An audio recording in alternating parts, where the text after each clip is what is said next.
पहले भी मैं। বলিউড অভিনেতা রণবীর কাপুর অভিনয়ের পাশাপাশি তার রসবোধের জন্য বেশ পরিচিত। নিজের পরিবারকে নিয়েও মজার মন্তব্য করতেও পিছপা হন না তিনি। জনপ্রিয় টক শো কফি উইথ কারানে দেওয়া এক সাক্ষাৎকারে কাপুর পরিবারের শিক্ষা নিয়ে এমনই এক মজার তথ্য শেয়ার করেছিলেন এই অভিনেতা। রণবীর জানান, কাপুর পরিবারের ছেলেদের মধ্যে তিনিই প্রথম যিনি একবারেই দশম শ্রেণীর পরীক্ষা পাশ করেছিলেন, আর সেই কারণেই পরিবারের সদস্যরা তার সাফল্যকে বিশেষভাবে উদযাপন করেছিলেন। অভিনেতার ভাষ্য, দশম শ্রেণীর পরীক্ষার ফল প্রকাশের সময় তিনি যুক্তরাষ্ট্রে ছিলেন। তখন বাবা ঋষি কাপুর পরিচালিত আ অব লঙ্গট চলে সিনেমার কাজে সহায়তা করেছিলেন।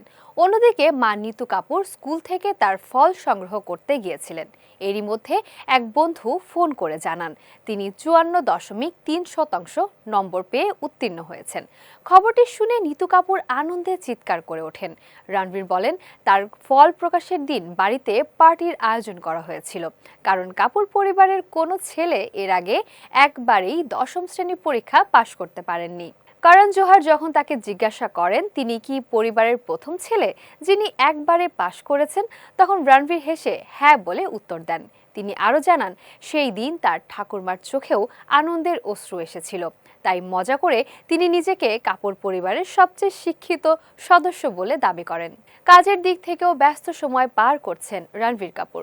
সামনে Sanjay Leela বনসালির love and war সিনেমায় আলিয়া ভাট ও ভিকি কৌশলের সঙ্গে দেখা যাবে তাকে। পাশাপাশি নিতেশ তিওয়ারির বহুল প্রতীক্ষিত রামায়ণ সিনেমায় রামের চরিত্রে অভিনয় করেছেন তিনি।